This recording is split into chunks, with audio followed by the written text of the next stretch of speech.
from the city that never sleeps.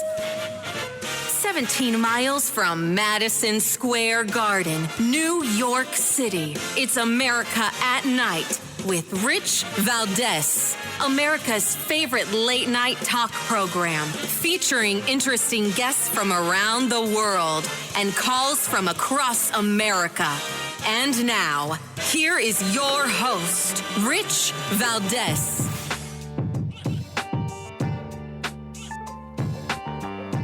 Hi there, good evening, and what's up, America? I am Rich Valdez, Valdez with an S, at Rich Valdez on all of the social media. Welcome back, everybody. Hope everybody had a great Thanksgiving. A lot of days off for some of us. Other of us were out there grinding, working, making sure that all those things that we rely on in America are still going on. So thank you for everybody that worked through Thanksgiving, including some of our own team in the control room that were making sure other radio shows were on the air despite ours being on a best of rotation. So anyway, happy Thanksgiving. And a lot to talk about tonight. We're going to get into a bunch of things this evening. I want to give you the phone number in case you want to join the conversation. It's 833-482-5337, 833-4-VALDEZ. And Qatar has announced that Israel and Hamas have agreed to a 2-day extension of the already agreed upon ceasefire. And this, again, to many is alarming because they're like, hey, the enemy can regroup and do lots of things and make moves while they're not being, attacked, while there's not bombs going on, and they can position themselves better while they're not being, fending off the onslaught from the IDF. On the other side, it's, what are we doing here? And others, of course, believe we've got to get people out. We've got to do this. We've got to do that. This is one of those things I think is tricky, but they have agreed to it. And we'll chat a little bit more about that later on. We also have our national debt still at $33 trillion. We're going to talk about that a little bit more in the next segment. Talk about the spending bills, the continuing resolution, and where do we go? Because, ultimately, the crows must come home to roost, right? And how do we handle all these problems we've had there? There was a lot of talk about, maybe having a budget one day. I don't know if that's happening yet, but we're going to dig into that as well. And I also want to talk about something I mentioned the other day, which was I was at breakfast with a couple of guys, and one of the guys worked for an airline, and he was telling me that they're paying a lot of money to the pilots on commercial airlines to work extra hours or more days because there is a shortage of pilots. And I know a lot of people experience that with delays and cancellations going into Thanksgiving. And hopefully not everybody had a nightmare. I didn't do much traveling, so thank God I was in one place. But I know a lot of you did. So we're going to talk a little bit about what's going on with the pilots and why there's a pilot shortage and what the outlook on that is. And ultimately, what I love to talk about is restoring America, right? Bringing America to a place that's better than we currently are. Some say making it great again. I just say just being focused on continual improvement. And this is something I think that many of us overlook, even in our own lives, right? Oftentimes we think, good enough. We just, go on 2 vacations a year, make X amount of money. If I can make a little more money, great. But we don't always focus on continual improvement, making ourselves, our situation, our lives, our relationships better. And I think you need to do that, just like you need to focus on making America better, our government better, our military better, all of those things that matter, right? So I think we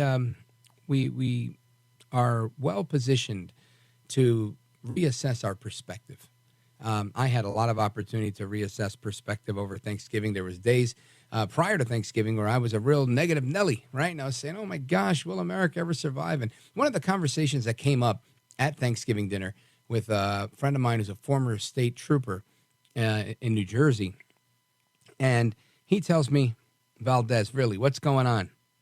Where are we headed? And, being a jerk, I can be a heavy-handed jerk at times, especially when I'm with my closest friends.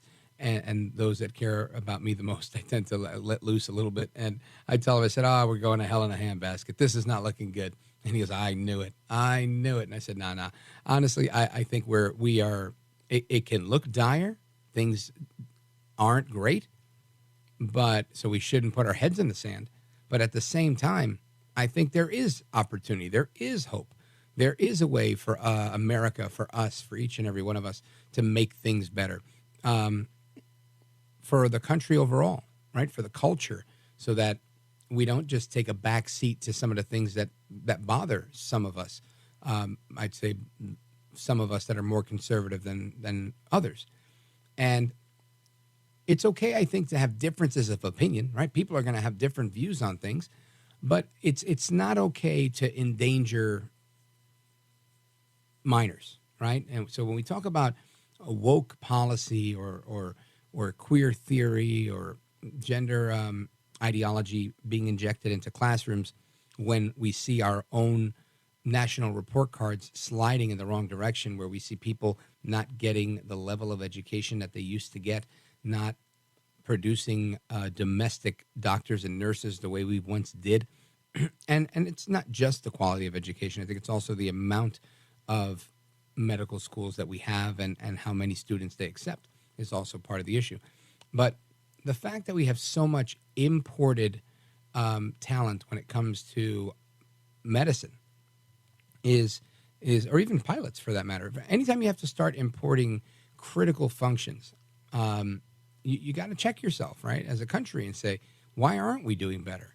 And I think there's been a big push for STEM education, science, technology, engineering, and math, so that we can produce more engineers and whatnot. I think ultimately we have to produce more of everything that we need. If America needs more nurses, we need to focus on that from grade school to introduce this career field and give them an opportunity to succeed on that test. Whereas I think a lot of people are just underprepared in so many of our public schools. So my theme for tonight is continual improvement, right? Making America better, making our budget process better, making the national debt better, making all of it better. Because if we lose focus of being positive or having a perspective that is jaded in somewhere, having a perspective that is negative, then that's what we're going to be. We're going to be negative. And then we're just going to be a bunch of people that complain, that don't offer a solution and take no action, because we'll throw up our hands and say, doesn't matter. They're going to do what they want anyway, right? I recently congratulated Councilwoman Vicky Palladino, who ran for the state assembly in New York some years ago, or state senate, and did not win. She lost that election. Then ran for city council the following year, and she won. Ran again, and she won again in a landslide. And this is a pro-Trump conservative Republican out of New York City. Now, my congratulations to her consisted of saying, congratulations. This proves that conservative Republicans can win elections in blue areas. Now, I know that's, I'm cherry picking that, but the bottom line is, when you have a vision and you put that effort behind it, I believe you eventually get there. It doesn't stop people from cheating. It doesn't stop crime from occurring. But you can make a difference. That's the moral of the story. Anyway, keep it locked right here. We're going to come back, continue our discussion on the budget and everything else that's going on. I am Rich Valdez. Don't move a muscle. This is America at Night with Rich Valdez. Call now, 833-4-VALDEZ. That's 833-482-5337. 833-4-VALDEZ. That's Valdez with an S.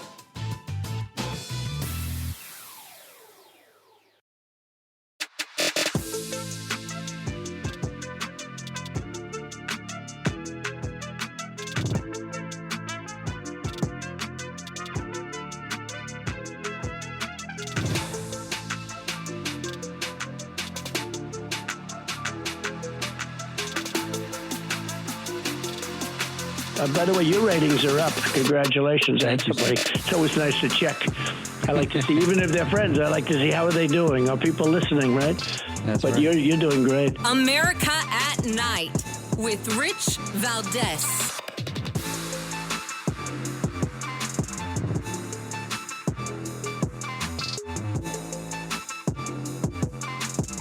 How many days would you like to see the pause go on for? I would like to see us move to a point where we were able to,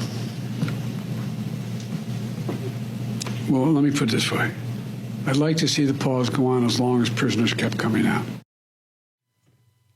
So Israel and Hamas have entered the fourth and final day of their original ceasefire as of today, Monday, but Hamas and other negotiators are pushing for an extension.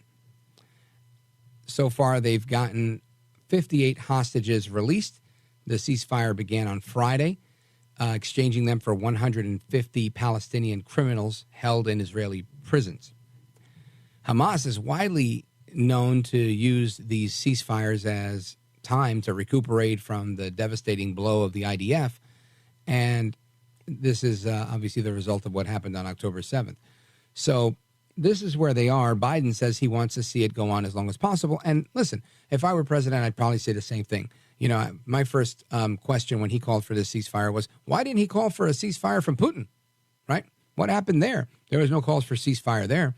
I mean, when he went, there were no bombs being dropped when Biden was walking around the streets of Kyiv. But they played some air raid sirens and made it look like it was something way worse than it was. But the point is, he's treated these differently, and I understand they're different situations. We want ceasefires, right? But in a situation like this one, you have to, take into account who the enemy is. And I think, I'm on board for a ceasefire if it works, right? Obviously, Netanyahu was on board for it too. So he agreed to it to get these hostages. But there, with the good comes the bad. There's a caveat, right? Not everything goes your way all the time. So we've got a bunch of people that are now pushing and pulling for different things. President Biden has committed to continuing to offer aid to Israel. But what he says is it's a worthwhile thought. And I think, Ukraine is not an ally like Israel is. And there's been no question of the unending cash and mainly weapons that we've sent to Ukraine. So why is there such reservation with Israel? Well, I think it's because Biden just doesn't like Israel. He doesn't like Saudi Arabia. There's certain governments that he just doesn't like. But I don't think it's consistent with the best interests of the country. So today he told a crowd in Nantucket, Massachusetts, that he's going to continue to put condition on aid to Israel because we have to, it's a worthwhile thought. Listen to this. Mr. President, there are members of your party who would like to see conditions placed on aid to Israel. What is your view on that? They would like to see, a reduction in bombing and that sort of thing. Well, I think that's a worthwhile thought, but I don't think if I started off with that, we'd ever gotten to where we are today. We have to take this a piece at a time. Now, oftentimes when President Biden makes comments, members of his staff, they wince. They're like, oh, no, he didn't say that. Oh, geez, like when he called President Xi or Chairman Xi from China a dictator. And one of those guys that's always wincing in the background, trying to stop Biden from putting his foot in his mouth, is John Kirby.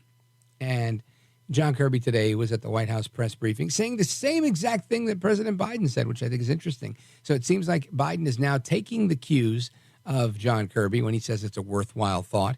Listen to John Kirby laying the groundwork for Biden's comment. Check this out. A few things here. The president called conditional aid for Israel a worthwhile thought. Is he actually considering conditioning aid or not? What he also said, right after acknowledging that it was a worthwhile thought, was that the approach he has chosen to take so far has produced results and outcomes. Many of them I just walked you through in my opening statement.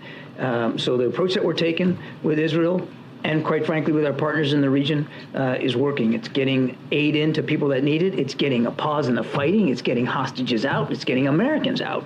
And quite frankly, we continue to urge and will continue to urge the Israelis as they conduct military operations to do so with the utmost care for innocent civilian life. The Democrats in his party who's saying we need to start conditioning aid going forward, what would he say? I think he would say exactly what he said to y'all yesterday when he got asked this question. It's a worthwhile thought, but the approach that I'm taking now is working. The approach that we're taking now is working. It's getting results. You know, this is an interesting argument, right? This is an interesting way of thinking. Because he doesn't say that the results are positive. He just says it's getting results. And not to conflate anything here or convolute this story, but I remember when Democrats, progressives in particular on the left, were saying things like, we need to defund the police. We need to abolish ICE. We need to end racism and mass incarceration and racism within mass incarceration by changing how we charge people criminally for certain crimes. Maybe we just decriminalize crime and we get a bunch of pro-crime progressive prosecutors that won't prosecute these criminals, but instead will coddle them. And all of those things got results. Lots of results. We've seen murder rates skyrocket in certain areas. We've seen crime skyrocket. We've seen shoplifting and organized shoplifting and flash mob, these organized flash mobs that go in and just steal everything. We've seen this stuff multiply across the country. So it makes me wonder, just simply saying that the approach we're taking is getting results. Results for who? And by whose standard are these results positive? I think that is what we really have to ask. That's what we have to question. Not just simply saying what we're doing is getting results. I mean, lots of things can get results. The real question is, are they worth anything? Anyway, these guys, you got to watch them. They're slimy. Now, Eric Swalwell, when we come back, we're going to get into this one. Eric Swalwell was on MSNBC yesterday, and he says that, look, yeah, conditioning the aid to Israel, putting conditions upon the aid, like saying, look, we'll give you money, but you can't fight, that type of thing. And I'm not saying specifically that that's the condition, but that's what they want to do. One of the conditions he's suggesting is Israel committing to a two-state solution.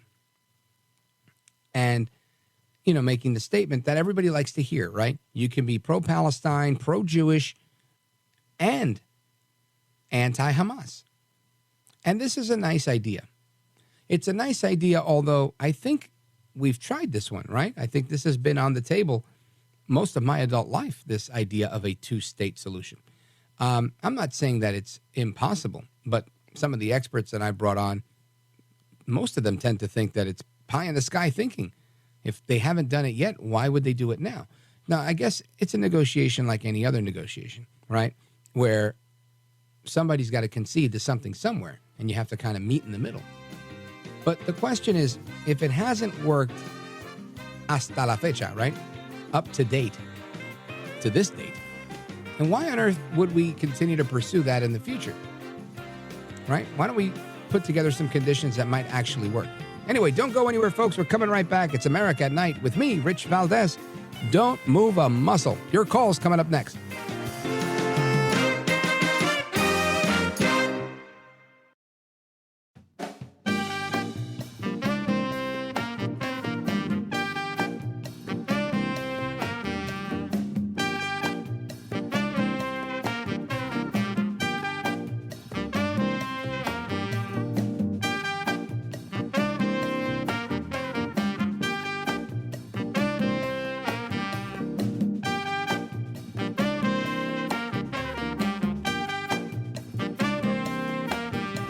This is America. This is Night. This is Rich Valdez. All right, America, welcome back. Rich Valdez, happy to be back with you guys after a couple of days off. I hope everybody had a good time. I know I did. A lot of introspection, honestly, the last few days. I realized that sometimes you don't know what you don't know. And when you find out, sometimes it could be really shocking. You're like, holy crap, have I been doing that all along? So I've decided to make my New Year's resolutions over Thanksgiving break, and I'm trying to have a more positive outlook and to be a little bit more considerate of other opinions. Doesn't mean I have to agree with those opinions, but I definitely want to consider them because I just don't want to shut everybody down. And I don't mean just political stuff. I mean like everybody all over the place. I think it's important to consider people's opinions, to consider altering or differing perspectives, because ultimately you really can't assess the entirety of everything unless you're able to view it holistically. I think once you're able to view things in a holistic manner, then you can say, all right, I listened to what you had to say. I considered it, and I'm either, going to take it or leave it. And that's fair, right? These are conversations that we have to have. And when it comes to the budget, or when it comes to Hamas and giving support to Israel, but saying we're only going to give you military support if you do it the way we want you to do it, there's a conversation to be had. And Eric Swalwell thinks that we have to do it in a manner that's consistent with a two-state solution. I got this queued up here. I think number 11, go for it. Some of your colleagues have called for conditioning of aid to Israel. Yeah. What do you think of that? Well, we should have expectations that Israel commits to a two-state solution, that Israel, does allow humanitarian aid in, but we should support their efforts to defeat Hamas, because Hamas will continue, to bring a barbaric attack against the Jewish people and people like the United States, who they have also declared as their enemy. Again, there's nothing easy about this high wire act of defeating Hamas, protecting innocent Palestinians, and protecting the Jewish state.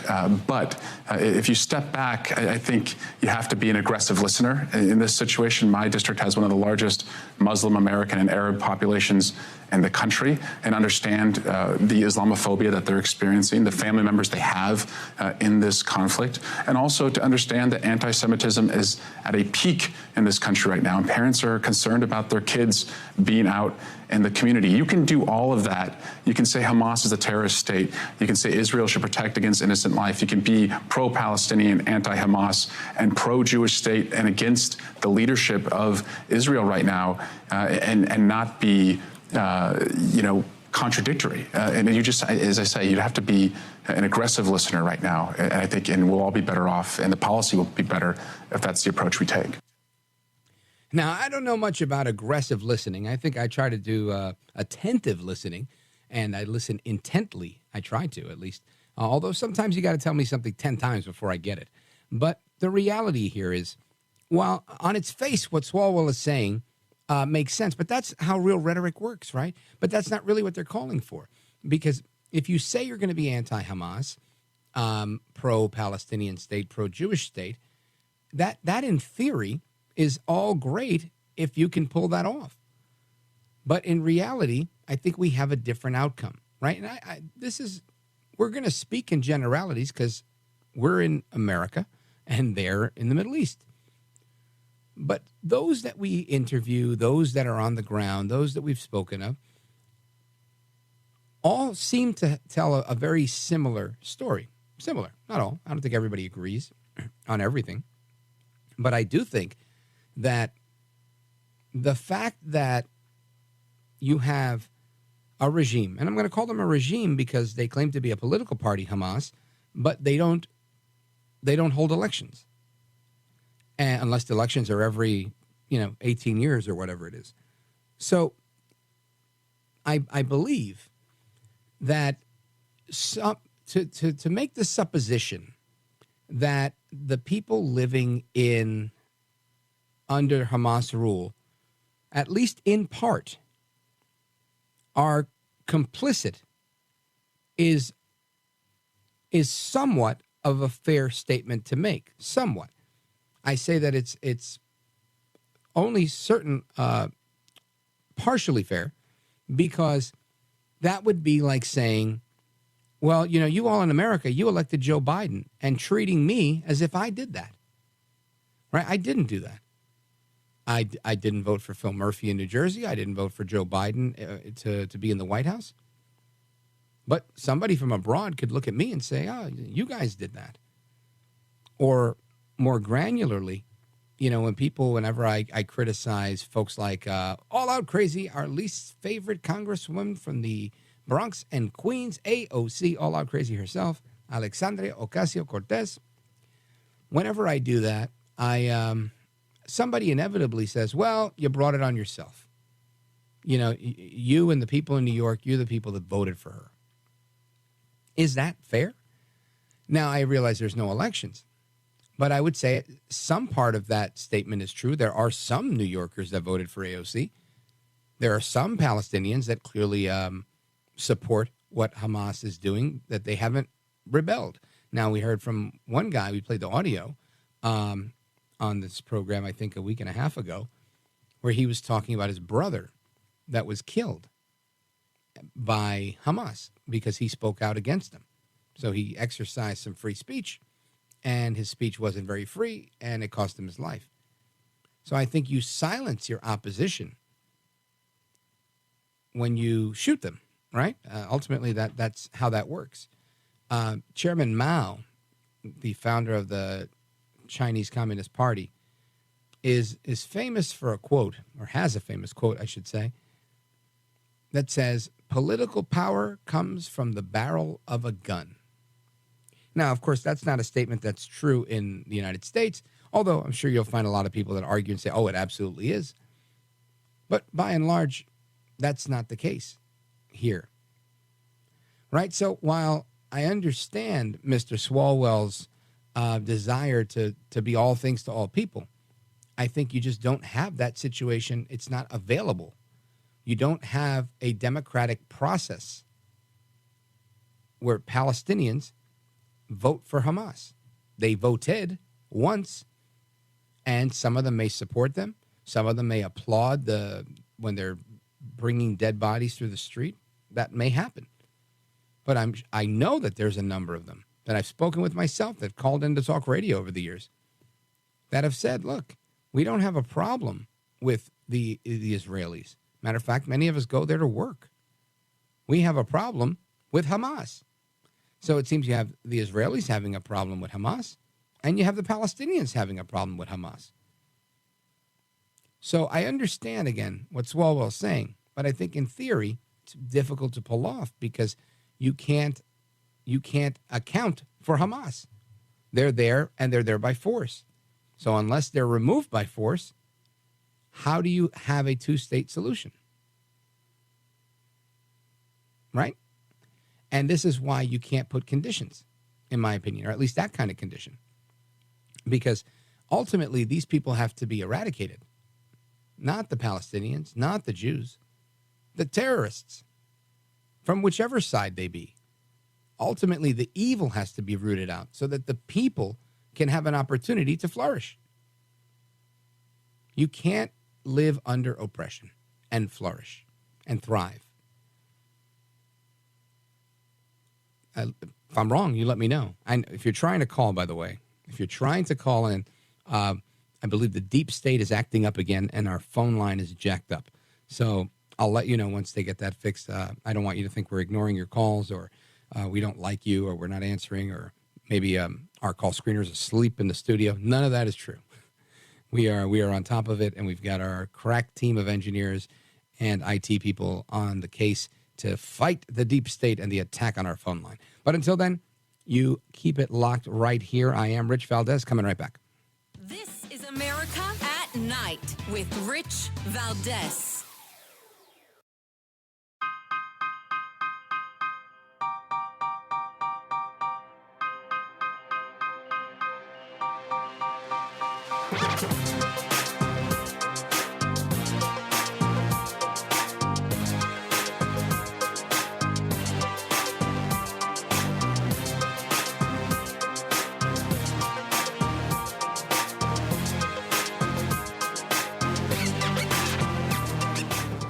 All right, America, welcome back. And we continue discussing the news of the day. By the way, it's Cyber Monday. That's the Black Friday for the internet. And I don't know about you. I wish the phone was working. And this is one of those I want to ask everybody. Maybe once we get it up and running, you guys could call in and answer me and let me know what your thoughts are on this. But I don't know. Maybe I could find something on this. But I know that I don't think I bought a single thing on Black Friday. And I intended to, but I didn't. And it leaves me wondering, am I the only one? Or did we blow away the numbers? I don't think we did. I didn't see any big news on that. As a matter of fact, I heard stories that said that Black Friday wasn't as robust as it could be. And I know in my dealings in life and my goings on, I saw a bunch of people this weekend. I went to Thanksgiving and I went to a tailgate party on Black Friday. It's my second tailgate party ever before a Jets game at MetLife Stadium, and it was it's a good time. It's always a good time. It was a little cold, though. It was colder than I remembered it being last time I went to that same party. However, I didn't hear anybody bragging about all of the great stuff that they bought on Black Friday. I just didn't see that. Now, I'm seeing a couple of headlines that e-commerce stocks kind of rallied back after Black Friday's record spending. So that seems like a good thing. Good for the economy, but I just didn't hear it. And I didn't hear anybody tell me, oh, you got to get this, you got to go on whatever. It's Black Friday. I mean, normally people email me or text me, and I get all sorts of stuff. You see it on social media. There were sales, but I didn't see anybody saying, oh, I got the craziest deal on the most difficult to get, blah, blah, blah. And I just thought that was interesting. So according to CNBC, shares of e-commerce stocks like Shopify, Etsy, and Wayfair all went up on Cyber Monday because of strong Black Friday sales online. And now they have good projections for the rest of today. Now, budget-conscious shoppers were looking for deals and buying, with what they used to call, I guess, layaway, where you'd put a little bit down. But now they have new ways of doing that, where it's like credit, where you can pay in installments. They call it buy now, pay later services. And you've got people that are new to the e-commerce game, like TikTok and Temu, also putting out a lot of really big promotions. So I'm curious to see, how good these sales were. Maybe when we bring one of our economists on, we could kind of delve into that a little bit. But according to CNBC, the online spending reached a record of $9.8 billion in the United States, and that was up 7.5% from last year, according to Adobe Analytics. Now, online sales on what they call Cyber Weekend, the days between Black Friday and Cyber Monday, were up by 7.7% to $10.3 billion. Cyber Monday sales are expected to reach up to $12.4 billion, making it the biggest U.S. online shopping day of the year, according to Adobe Analytics. So this caused some stocks to go up. And listen, this is music to my ears.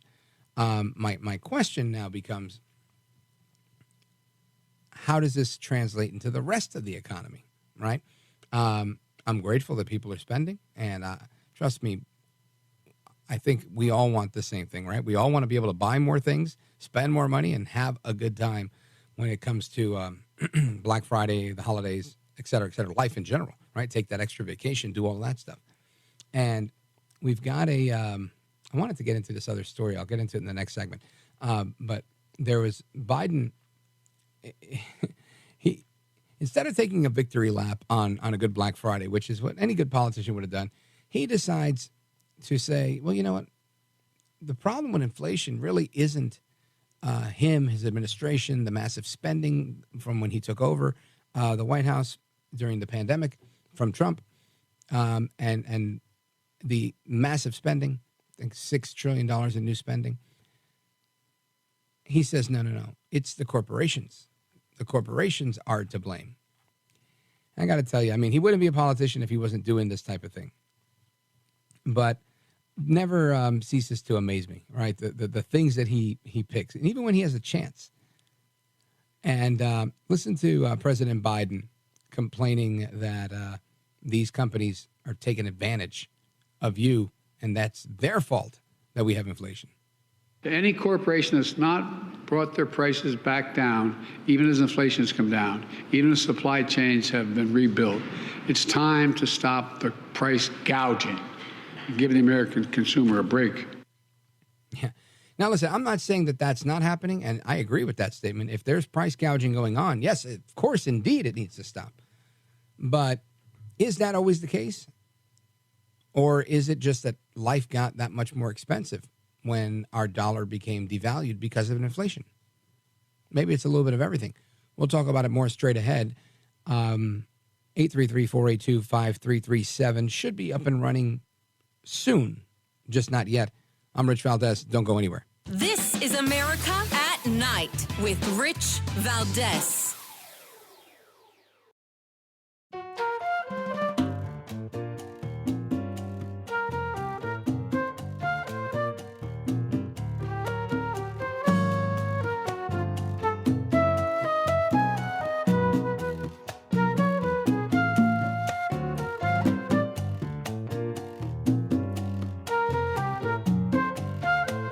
America at Night with Rich Valdez.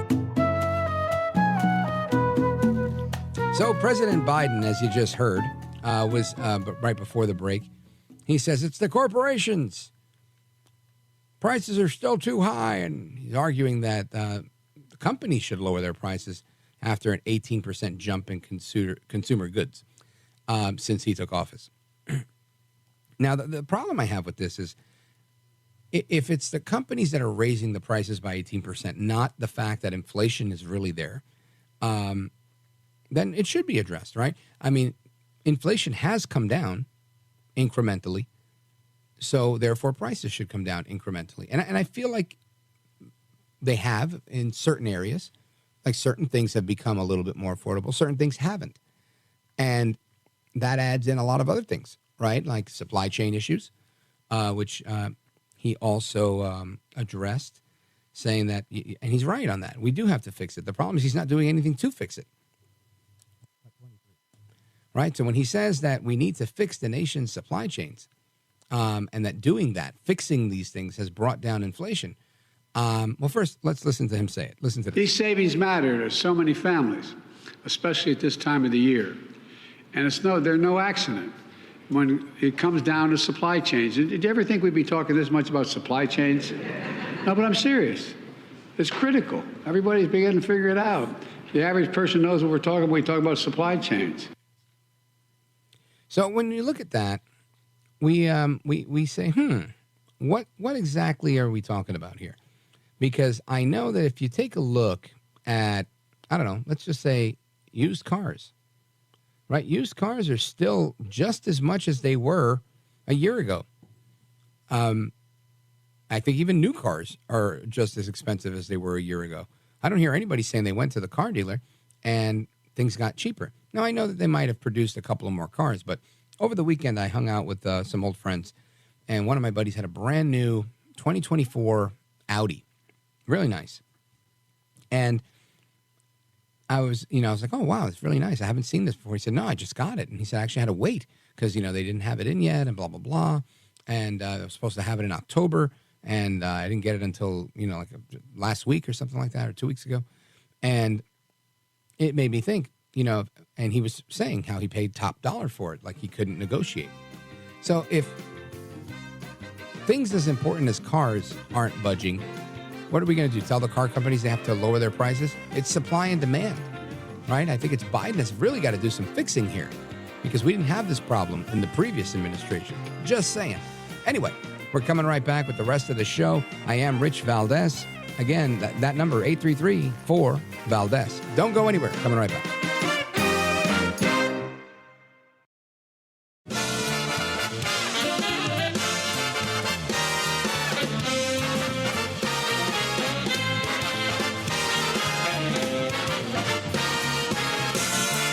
Live from the city that never sleeps. 17 miles from Madison Square Garden, New York City. It's America at Night with Rich Valdez, America's favorite late night talk program, featuring interesting guests from around the world and calls from across America. And now, here is your host, Rich Valdez.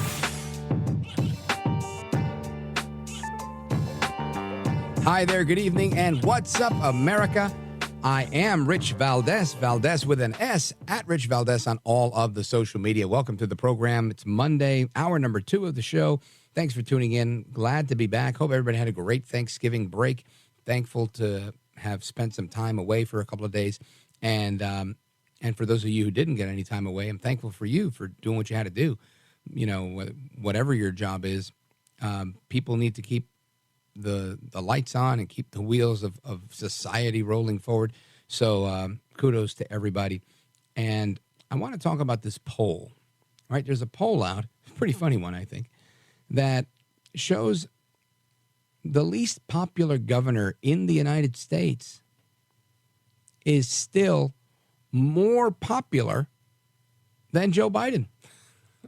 I thought that was pretty funny. So listen to this.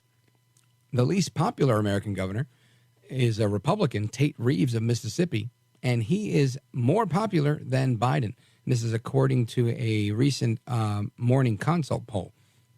The poll updated today has Biden's approval rating at 38%, meaning a lot of people, right? What's that?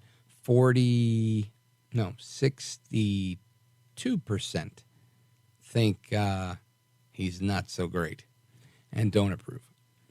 And let's see, well, there's some undecideds there. So it's really 55%, but still massive number. And according to the average from 538.com, Biden's approval rating was at 39.1% with 54.7% disapproval. So it seems to be consistent across the board, this 55% number. Now, Reeves has an approval rating that's at 45%. And that's, again, the least popular governor is at 45%, Biden at 38%, coming in way lower. And, of course, it's rare for presidents to always have very high approval ratings like governors do because it's a smaller voting universe and, you know, the national media isn't focused on most governors. But Biden's performance, especially recently, has just been horrible by pretty much every standard.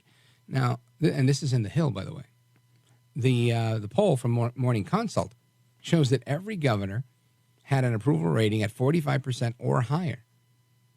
And this is just, again, it's just more reasons, more fodder for what's going on and why we should expect 2024 to be such an interesting election year.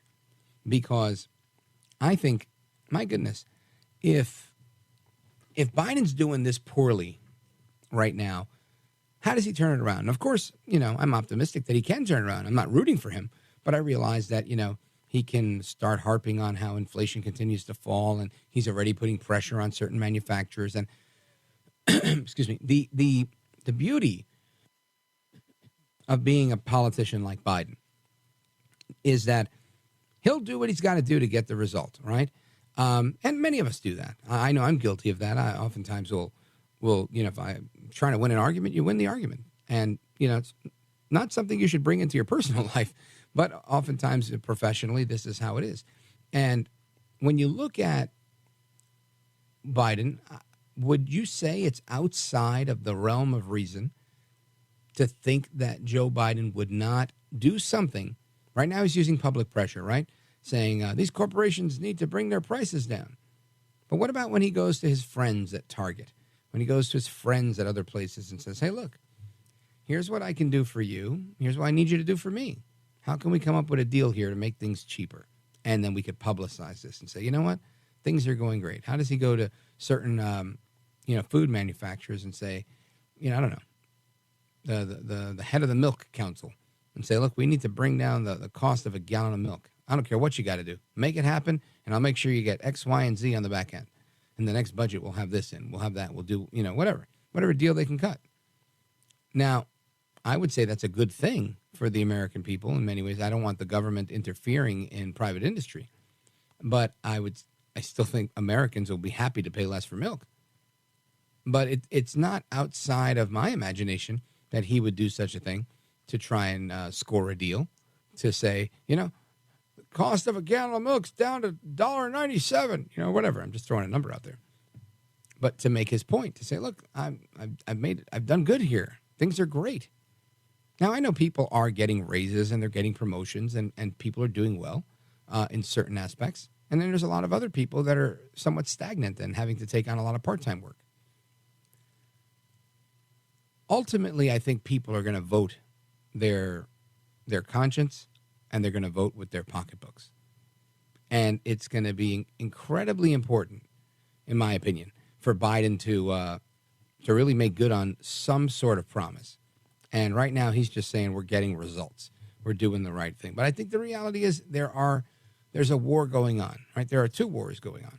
You've got one in Ukraine and one in Israel. These are, or one I should say, in Gaza. This is a big deal. It's very contentious. People are polarized on either side of it. And ultimately, I believe that people are going to look to Biden to either make these wars go away, to make them better. People are weary of sending money on either side, right? You've got Republicans that don't want to send any more money to Ukraine. You've got Democrats that don't want to send money to Israel. They don't want it to happen. Their constituents don't want it to happen. So ultimately, we're going to be in a place where people, I suspect, are going to hold Biden accountable. And that prompts the question I've been asking every guest for the last couple of months. Is Biden going to run? Is there a contested Democrat convention? Will someone else present themselves? Will he bail out? Or does he try and nail it? And if so, what does he do in order to win? I don't have the answers to all of those questions, but we're definitely going to figure that out because I think that's what's on everybody's mind. I also want to get into a couple of other conversations, a few things that are going on. There was a story that I haven't mentioned yet on the air because it happened very recently, and we weren't live on Friday. We were having greatest hits, or as they say, best of in the business. But about these students that were shot on over the weekend. And this is horrible, right? I mean, the whole idea is crazy. These students were 3 20-year-old Palestinian college students. So I want to get into that story and a couple of other things straight ahead. I would give you the phone number, but I think we're still battling to get that working. The deep state seems to be winning the battle against our phone line. But feel free to tag me in a comment if you want to make a comment on what we're talking about on any of the social media. I'll take a look at those during the break, at Rich Valdez with an S, at Rich Valdez. And keep it locked right here. We're going to continue the conversation on all the things that are happening in the day. And yeah, that's it. No phone number until we come back. Don't go anywhere. I'm Rich Valdez. This is America at Night with Rich Valdez.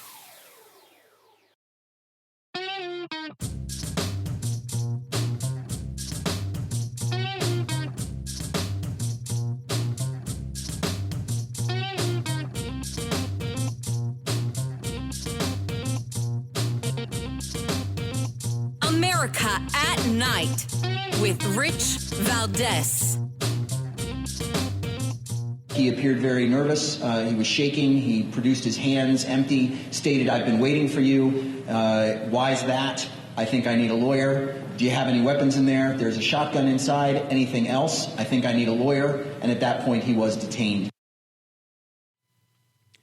That is the chief of police, John Murad, of the Burlington, Vermont Police Department, saying that the suspect pled not guilty in the shooting of the 3 men, right? Three college students, Palestinian guys, were shot near the University of Vermont, and that was the response they got when the ATF agents knocked on the suspect's door on Sunday. Chief Murad also discussed how the suspect followed the law when buying the weapon that he's accused of using. Listen to this. It was acquired legally through a federally licensed firearms dealer here in the state, and there were no flags on that purchase that we know of. And it was acquired only a short while ago, a few months ago, I believe. Now, again, this is a story that broke on Saturday, where these 3 Palestinian college students were shot while walking to a family dinner in Vermont. The supposition in the media right now seems to be that they were shot because of their ethnicity, right? 2 of the men, one of them's a student at Brown University, were wearing traditional scarves that they wear in Palestine around their necks. And Hussam Zamlat, I don't want to mess up the name here, he's the head of the Palestinian mission in the United Kingdom, is claiming that this is a result of a hate-fueled attack. Zamlat says the 3 Palestinian men identified by their relatives are Hisham Atwatani, Tarshin Ali Ahmad, and Kinan Abdel Hamid. And they were all shot last night on their way to this family dinner. And this is not the type of thing we want to see, right? Again, I don't know much of the story other than what's being reported, but there's a picture of them here, young guys, looking Middle Eastern, and I'm not ever going to subscribe to the idea that we should shoot people because of who they are, where they come from, what they represent as far as their ethnicity. If we subscribe to that, we're screwed as a society, right? We're like going backwards instead of moving forward to make America better, make ourselves better, make society better. We're not. Now, the Burlington chief, again, who you just heard, John Murad, he said in a statement on Sunday that he'd reached out to federal investigators in the case, and says that, nobody can look at this incident and not suspect that it might have been a hate-motivated crime, the chief said. He also said, I've already been in touch with federal investigatory and prosecutorial partners to prepare for that if it's proven. But now that the victims are safe and receiving medical care, they got out of the hospital today, the same day the shooter was charged. The next priority is identifying, locating, and apprehending the suspect, which, like I said, they've done. That was a statement he released on Saturday. Now, of course, this is wrong. There's no justification for this. And I believe it's appropriate for the folks in the media to discuss this like I'm discussing it right now with you all, right? Let's have a conversation about it.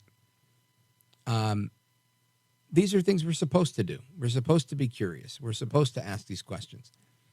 I think the question becomes muddy, or the question the criticism that I have for the left within the media is that they will hold on to this and again now make this about, this is why we need gun control. Gun control was not going to stop this man, right, who legally obtained the gun, whether it's legal or illegal, right? Now, if you want to shoot people because you don't like them, for whatever reason, right? You want to be a reckless, evil person. No one is stopping you from doing that but yourself, right? The law exists. Morality exists. Laws exist that say you can't do that. So limiting one's ability to be able to defend themselves is not going to be the answer. Telling somebody you can't have a firearm because this pendejo decided to go and shoot people is, in effect, an argument against the victims. Now, I don't know if they wanted to carry a gun or not, but if the victims were carrying guns, they might have had an opportunity to defend themselves and take out the shooter. But that ultimately didn't happen, right? And that's why these arguments, to me, are nonsensical. What we have to have a discussion about is exactly what happened, right? The fact that this man, evil in nature, whomever he may be, I should look for a report on his name. I think I have it here. Is he's the problem. His actions are the problem. His behavior is the problem.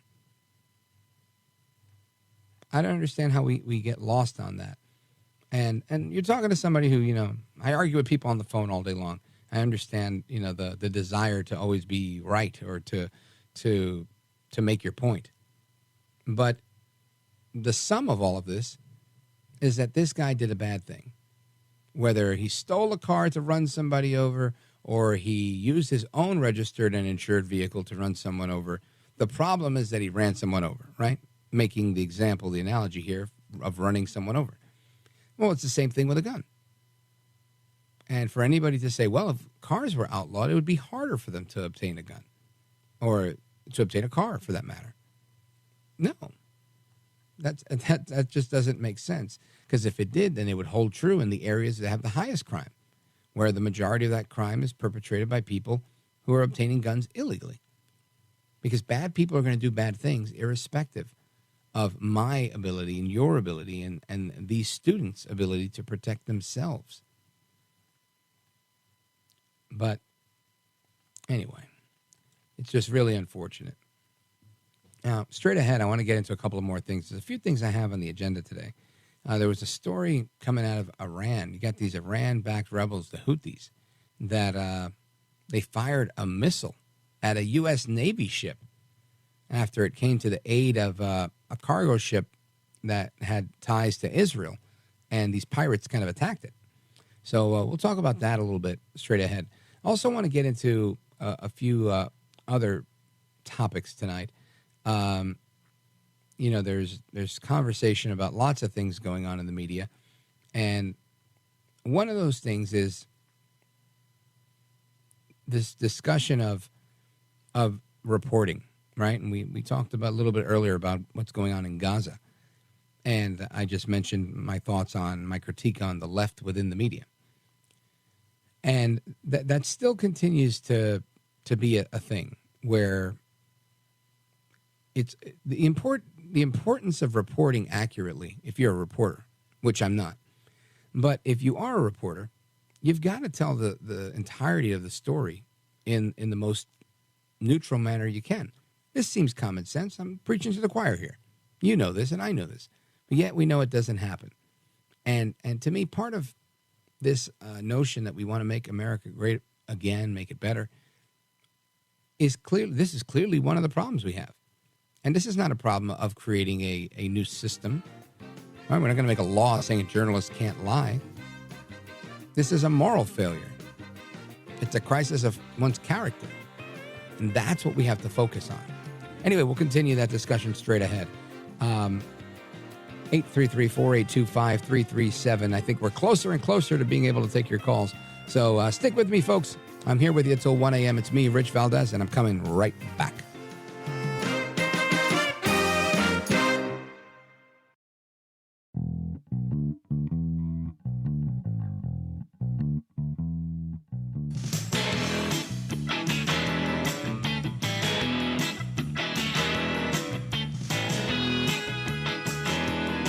This is America at Night with Rich Valdez.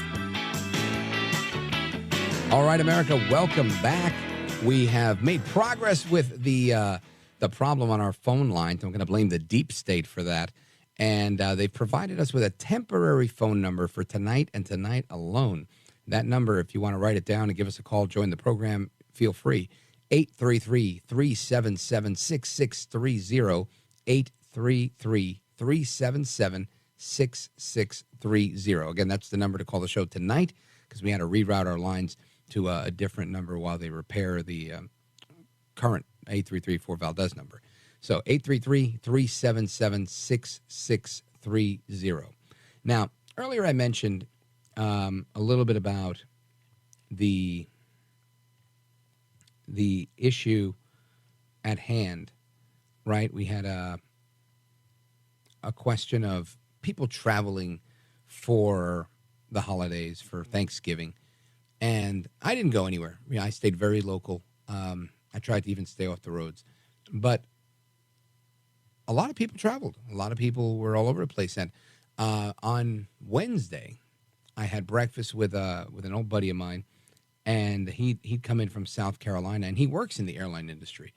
And he was telling me that there's all sorts of incentives for all of his pilot buddies that work with him, because they can't find enough guys to fly that many hours, and the pilots are limited in many ways in how many hours they're allowed to fly in general. So he said, for their days off, they're offering them incentives, extra cash, in order for them to go ahead and take these jobs. And it got me thinking about, why and how we've gotten to this place where we have a pilot shortage. So I wanted to have this conversation with Jay Ratliff. He's an aviation consultant and former Northwest Airlines executive. Jay Ratliff, welcome, sir. It's a pleasure to be here. Likewise, pleasure to speak with you.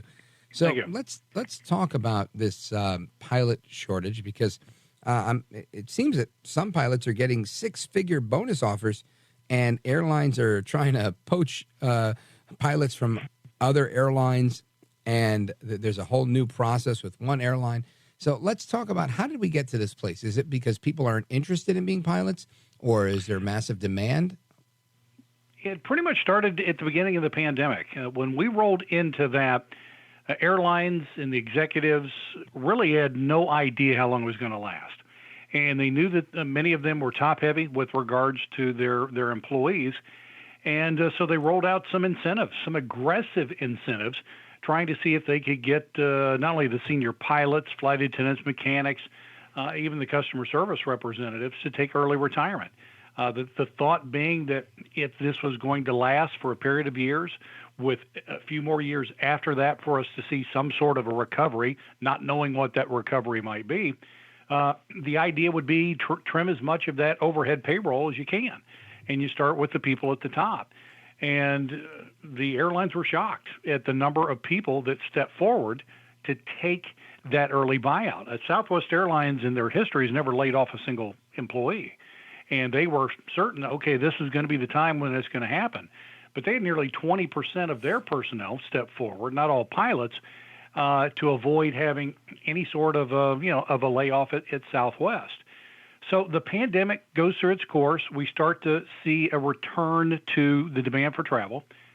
And the next thing you know, airlines started going out looking for pilots. Now, it used to be that you would throw an application online and you would receive, 100, 200 applications for each opening in some of these that they had. They were not getting that. They weren't getting close to that. And it became very clear very quickly that we were going to be short on pilots. The demand for air travel was progressing at such a pace and accelerating, we were unable to fill all the open positions that we had. Turns out the airlines were very aggressive in getting rid of the pilots, and the thought being they would just replace them as we've always done for decades past, only to find out that wasn't the case. So just like the retail stores are having a hard time getting people to want to work, it's the same sort of situation there. And we had a few weeks ago, FedEx on a Friday told their pilots, look, the economy's slowing down. We don't have enough hours to give all of you the minimum number of flight hours. And I think they have like 5,800 pilots. So they were telling their pilots, consider flying somewhere else. So you have on the cargo side of things a surplus of pilots, and yet on the commercial side of things you have a shortage. And you mentioned the sign-on bonuses and things that are in place. Right. FedEx mentioned, look, American Airlines has a regional carrier that for the captains, they'll allow you to swing over, start flying for them, and you'll maintain the bulk of your seniority, and they're willing to offer a $250,000 sign-on bonus. And if that doesn't show just how desperate some of these airlines are, this is unprecedented. And they're doing everything they can, from buying flight schools, working with different departments. some airlines that have rented small planes so that they can bring people on that don't have the necessary flight hours and have them flying until they've accumulated the 1,500 hours minimum needed for the FAA, unless you're coming out of the military and you only need 750 flight hours, and trying to do everything they can. Because right now, even though the demand for domestic travel, leisure travel, is slacking off back to seasonal norms, what we saw prior to the pandemic, next year it looks like the international travel is going to boom on us. And right now we're not prepared for that. We do not have enough pilots. Folks, we're on with Jay Ratliff. He's an aviation consultant and former Northwest Airlines executive, discussing the ongoing pilot shortage. And Jay Ratliff, you mentioned something that I remembered that happening when there were these layoffs and people were losing their jobs and whatnot. And I know some of them were quitting. There was a big issue with pilots saying they didn't want to get vaccinated, and I remember that was also part of it. But ultimately, I feel that the pandemic came and left, and there were people that took buyouts and whatnot, but these people still exist, figuratively speaking, right? And I wonder why they didn't decide to go back into the industry. So when we come back, I want to get your response to that as to really why they didn't come back. Maybe it was the retirement age, I don't know. But I'd like to get your perspective on that. And folks, if you want to join the conversation, again, that phone number, and we'll be using this same phone number for tonight only for Open Phone America, 833-377-6630, 833-377-6630. Don't move a muscle. This is America at Night with Rich Valdez.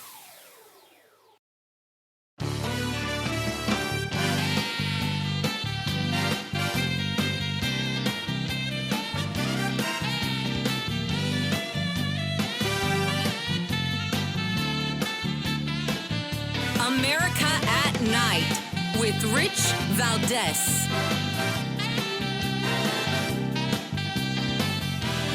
All right, amigos, welcome back, familia.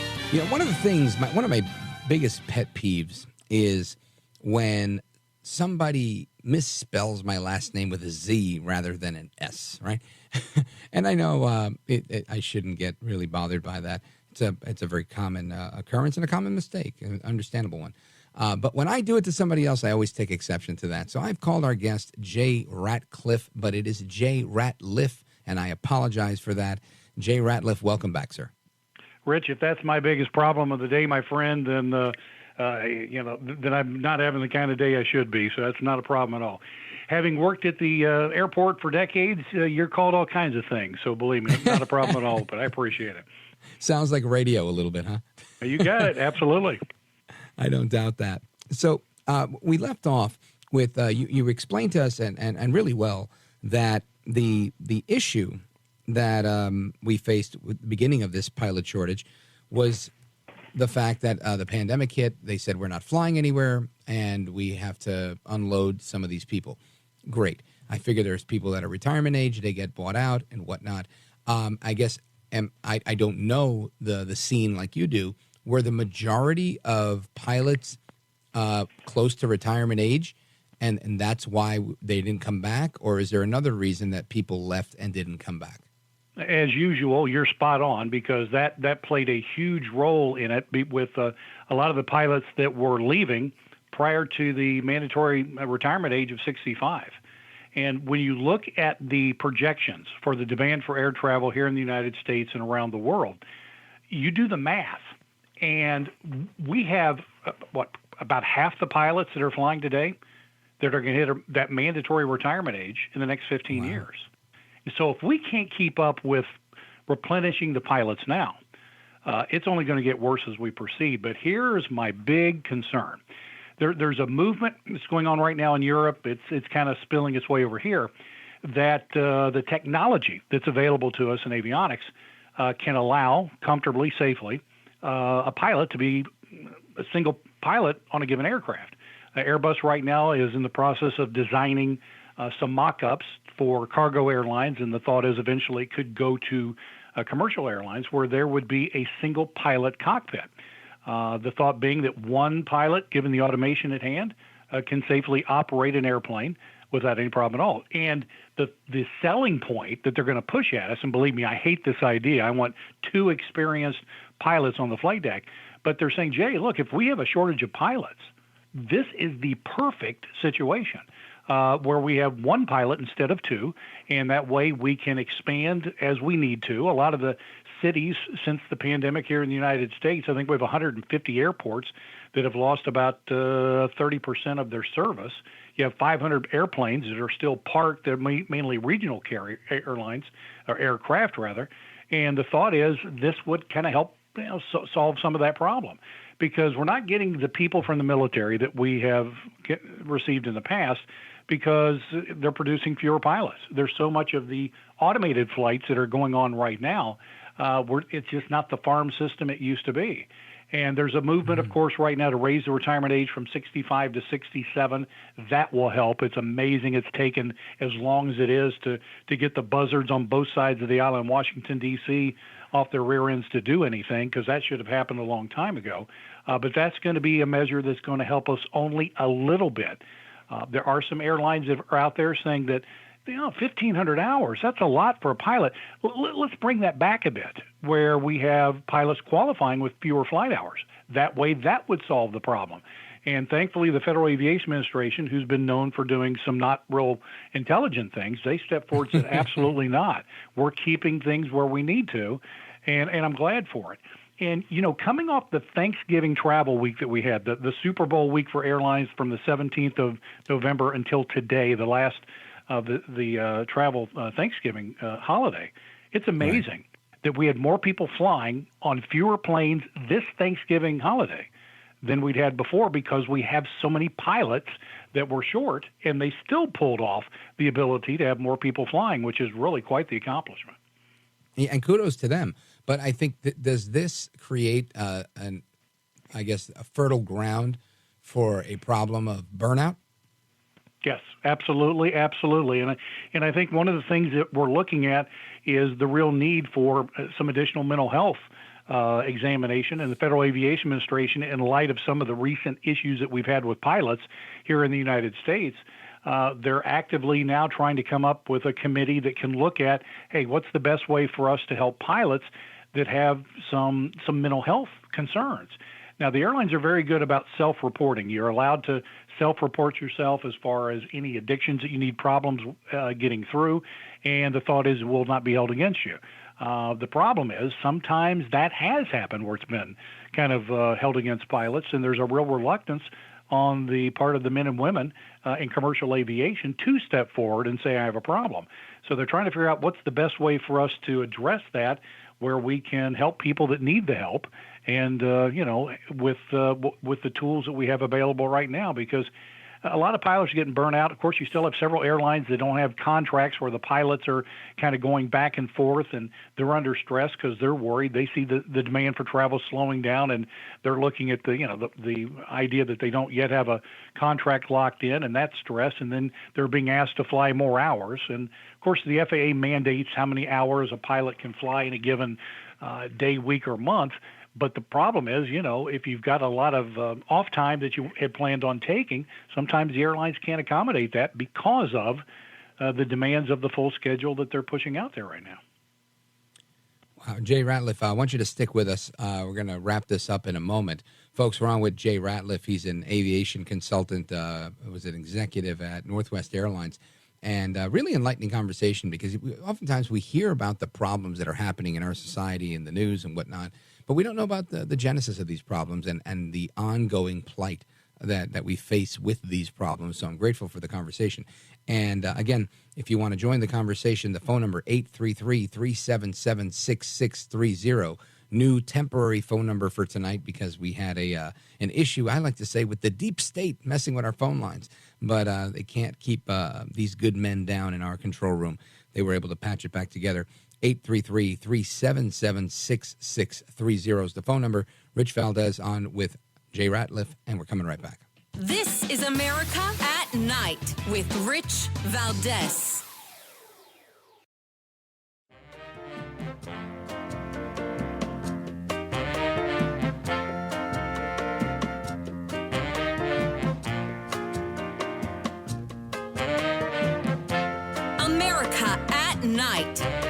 Rich Valdez. All right, America, welcome back. And again, that phone number, if you want to join the conversation, get your calls in for Open Phone America. We're using a different phone line tonight because of a technical issue. 833-377-6630, 833-377-6630. Let's go to Lee. She's calling from Burlington, Vermont, WVMT. Go right ahead. You're on with Jay Ratliff. Mr. Ratliff, I wondered if you're having the same problems getting air traffic controllers and their level of stress, too, because I don't think there's as much people coming from the military without mental health problems from being in war conditions, PTSD and all that. Thank you. Oh, sorry. Is that, and because I think that's part of the mental problems you're having. All right. Thank you, Lee. I appreciate that. Jay Ratliff? Well, I mean, Lee asked a very good question, and one of the things that, again, surprised me with the Federal Aviation Administration is they came into this year with a goal of hiring 1,500 air traffic controllers for the year. And knowing the challenges they had before, we thought, wow, is that really going to happen? They did it by September 1st. Now, that's the good news, and that's an impressive accomplishment. The fact that while the airports, airlines, other companies having problems filling their positions, they were able to slam dunk it. The problem is, many years ago, the Federal Aviation Administration decided to lower the standards of the air traffic controllers that they were bringing in to make it easier for people to qualify. And I mean drastically lowering the bar. So the thought is, okay, if we have 1,500 air traffic controllers, how good are these men and women going to be?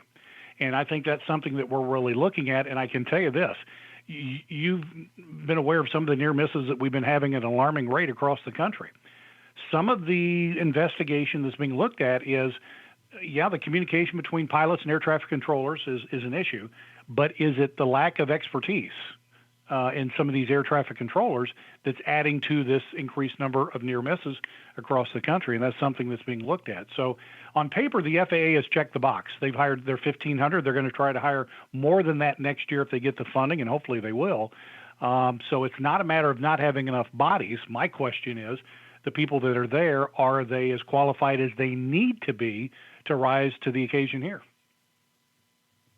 Very, very interesting question. And I guess we'll see how that plays out. Now, Jay Ratliff, for everybody that's really interested in everything you're talking about, how can they follow you and learn more about the work that you're doing? Well, the easiest way to reach me is through my my business website, which is just jayratliff.com, JAYRATLIFF.com. And one of the things I want to encourage everyone is if you are having a problem with an airline, you can always reach out to me through my business website there, and I'll assist in any way I can. But by all means, if you have a current or past problem with the airline, do not complain to the airline. Go to DOT.gov, that's the Department of Transportation.gov, and when you're at DOT.gov, just type in the top airline complaint, and a very easy form will pop up, allow you to fill it out, send your complaint to the DOT. They will then, the Department of Transportation, go to the airlines on our behalf and demand that there's some sort of a response and copy us in as well. Airlines hate it when we do it, so do it all the time. Jay Ratliff, thank you very much. Folks, check him out at jayratliff.com, RATLIFF.com. Jay Ratliff, thank you, sir. I appreciate you. You're a gentleman, a scholar, and a patriot. My pleasure. You bet. All right, folks, Open Phone America is coming up next, 833-377-6630. I'm Rich Valdez.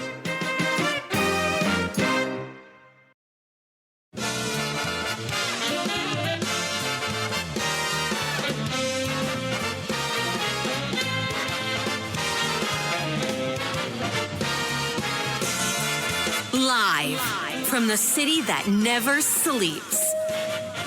17 miles from Madison Square Garden, New York City. It's America at Night with Rich Valdez, America's favorite late-night talk program, featuring interesting guests from around the world and calls from across America. And now, here is your host, Rich Valdez. Hi there, good evening, and what's up, America? I am Rich Valdez, Valdez with an S, at Rich Valdez on all of the social media. Welcome to the program. It's Monday night. Welcome back. We were off for a couple of days for Thanksgiving. I hope everybody had a wonderful Thanksgiving. This is hour number 3 of the program. If you're joining us, I'm going to give you the phone number. We have a new temporary phone number just for tonight as we sort out what's going on with our regular phone line. So if you want to grab a pen, I'll give you the phone number for tonight only. Is 833-377-6630. There's some maintenance being done on our regular phone line. So tonight we're using a different phone line. If you want to join the conversation, our late night national town hall conversation, that number again, 833-377-6630. And I opened up the show talking about a little bit about the ceasefire that they're now looking to add another 2 days to in Gaza. And we moved on to have some other discussions about the Palestinian students that were shot in Vermont. And we had a really interesting conversation on why there's a shortage of airline pilots and how the government and the airline industry is working to overcome that.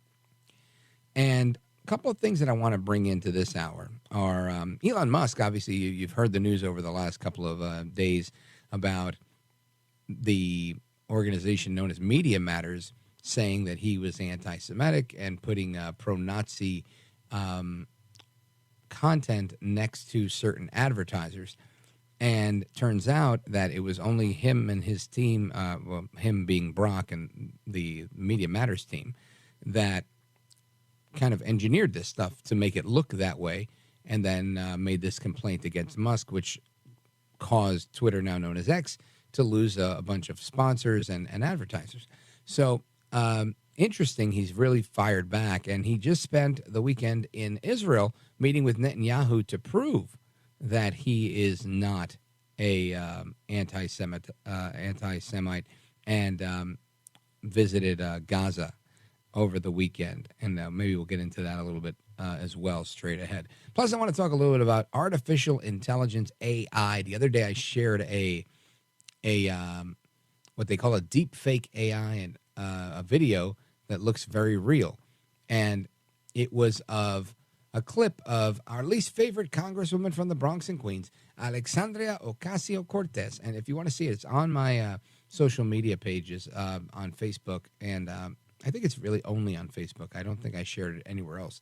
So if you want to take a look at the Facebook page, the Rich Valdez Facebook page, you might see it there. But it's very funny. It's kind of like a parody of her.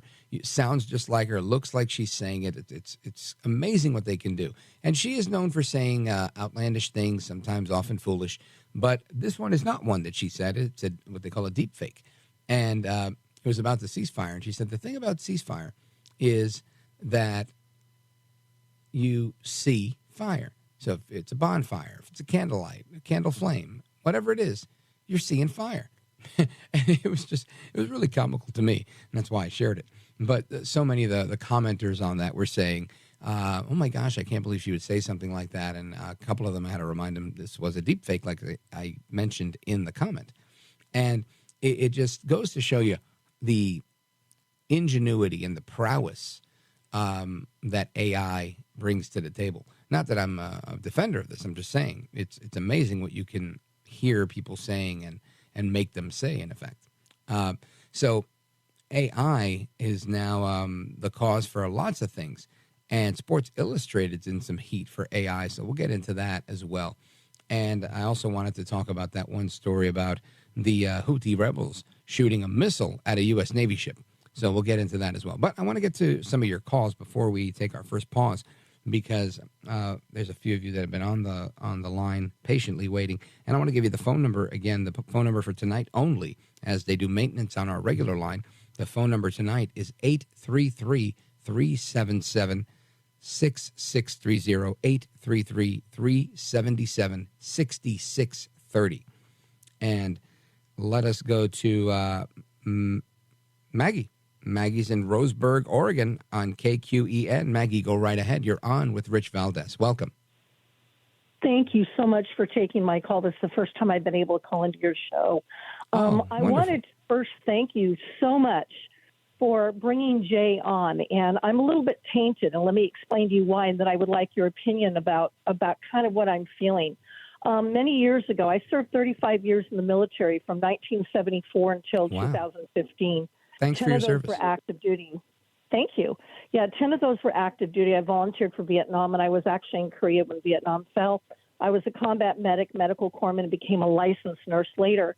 During the early 90s, they were doing the forced anthrax. And, of course, there was a news blackout, not to let people knowing some of the horrible side effects that some of my soldiers, my boys and girls, were coming back having as a result of having taken the experimental anthrax, which is not the same kind that our veterinarian doctors take when they're working with hoofed animals. Plus, they were also being given many immunizations that they weren't even told what they were, and then all their records ended up being sent as a repository to the Oklahoma Federal Building. So there was that was going on. And then my brother flew with Republic Airlines, with Northwest Airlines, and retired with Delta. So he did about 40 years with the airlines. He just recently retired. And one of the things that we were noticing is that some things were happening with the pilots, but he wouldn't talk about it. We lost 3 cousins, ages 32, 42, and 72, from taking the Pfizer within days. My father-in-law had 2 heart attacks. Are you talking about the vaccine from Pfizer? Yes, yes. And my just mother recently and my in 2020. Yes, my father-in-law took the Moderna 1 shot. He had 2 heart attacks, one in front of my husband, who's also retired military. And a week later, we found him from the second heart attack. My mother died 8 days later from taking the Moderna with blood clots throughout her body. So when I'm looking at what's happening with our pilots in the industry, I'm hearing stories that many of them have had heart attacks. They've had myocarditis, pericarditis, all from having taken the first or the first and second injection. And I would like to ask you, do you think that's another reason why many of them are being grounded or being forced to retire? You know, this was part of my belief. And again, I can only base it on what I know. I don't know a ton of pilots, but I do have a friend that I worked with, a former colleague of mine, and his son had graduated school and was a commercial pilot, and had finally gotten a job working with an airline, one of the big ones. And he called me one day or texted me, and he said, "Hey, Rich, please pray for my son." I said, "Of course, what's going on?" And he explained to me that his son had refused to take the vaccine initially, and they said, "No, you have to take it if you're going to fly, or you're not flying." And so he got the vaccine. I don't know which one he got, but I know he took the COVID vaccine, and shortly after developed myocarditis. And this kid is like fresh out of school. I think he was 22 or 23 years old. And I was, just blown away by this. I felt horrible. I have a daughter that age. And I just was able to, I guess relate in a way or empathize. And it took him a while, and he finally got better. But he was not able to fly while he had myocarditis. And thankfully, I believe he's better now, and he's flying again. But it was months before that was resolved. And that's just one person that I personally know of. And he was in his 20s. So when you're mentioning to me family members that are 42 and 62, I could totally see that being part of it, and part of a larger story that's not being frequently told, because I don't know what the percentage is ultimately when that's the case.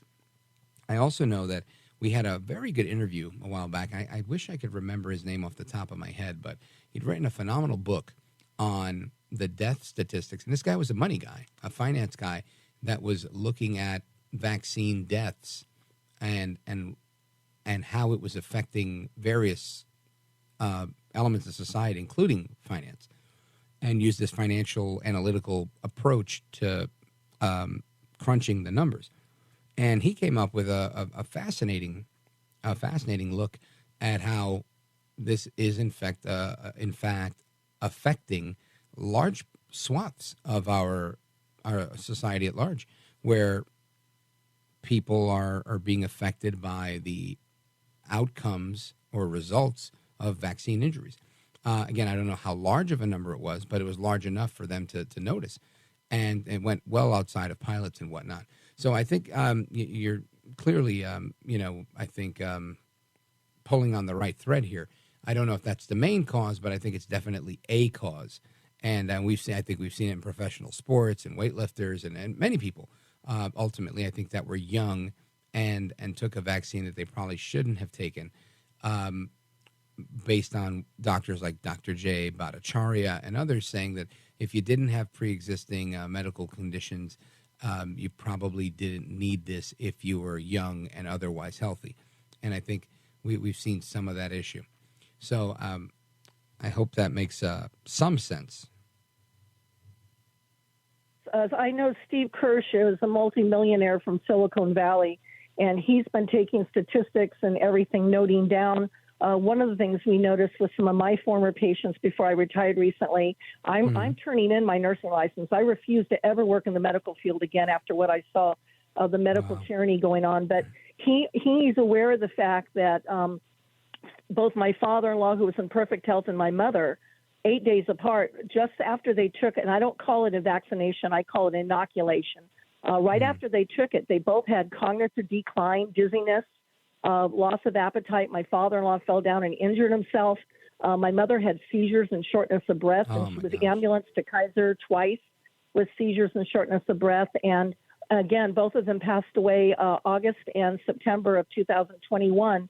8 days apart from both having taken the Moderna. So there is an investigation going on right now that these experimental inoculations and what they're made of, they actually ruin and suppress your immune system. And I've been doing huge investigation into this, and it actually harms our immune system, our God-given immune system, and it messes with basically our DNA and our RNA. And so from my feelings, I wanted to know how you felt about that, because many of these pilots are now reporting to us that they're permanently grounded because they took even just one inoculation.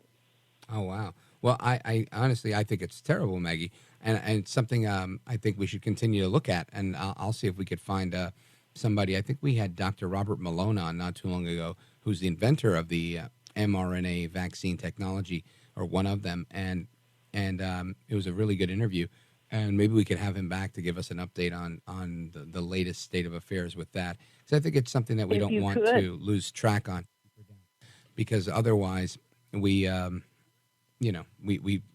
talk about it. We don't know about it. So I think you raised a really good point, Maggie. Thank you. I hope you enjoyed your pie at Thanksgiving. And folks, are coming right back with the rest of your calls and more. Don't go anywhere. This is America at Night with Rich Valdez.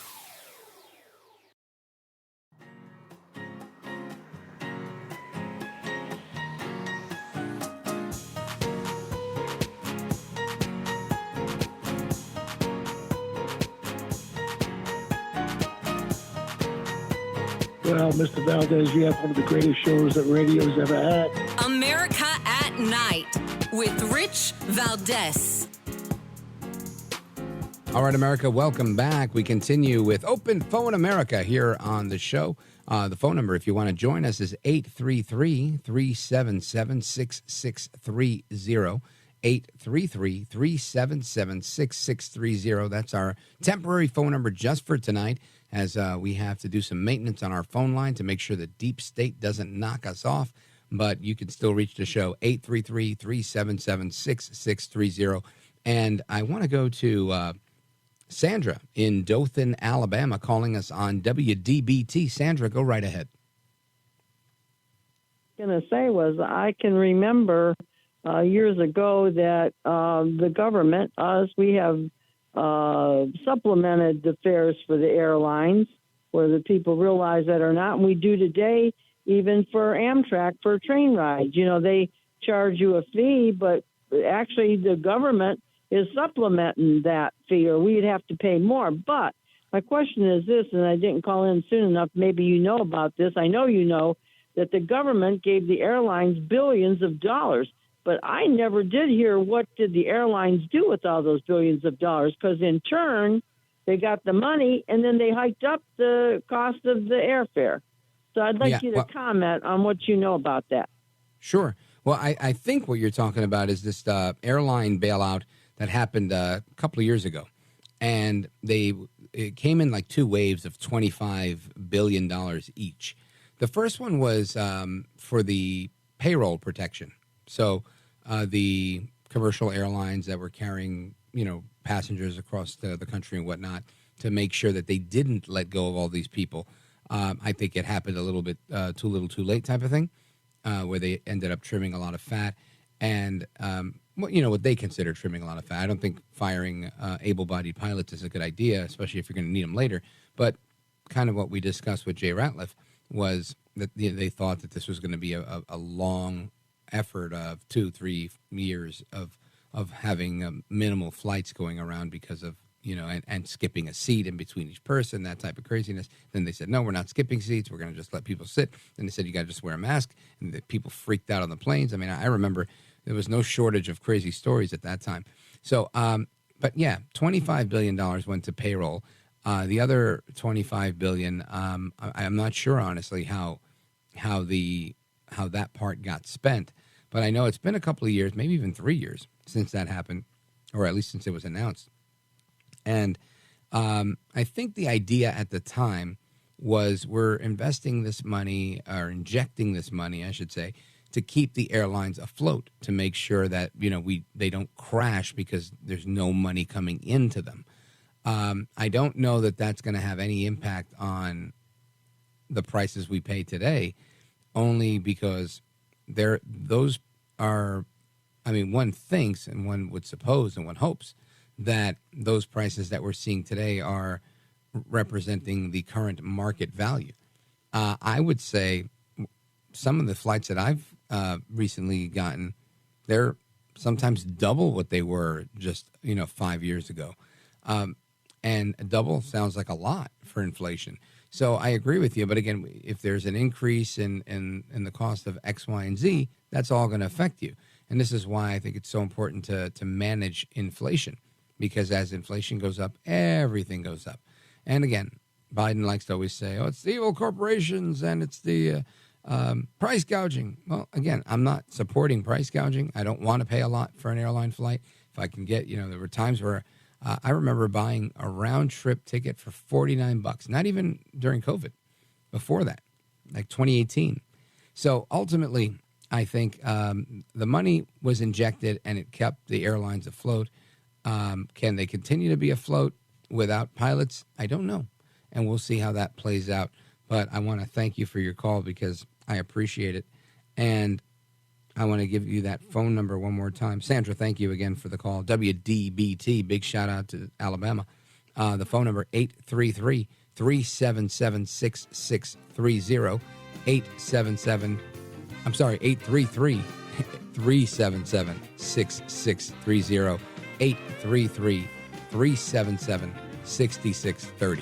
All right, folks, don't go anywhere. We're coming right back with the rest of your calls and more. Plus, what happened with this U.S. Navy ship that was hit with some missile fire? We're going to talk about it straight ahead. Don't go anywhere.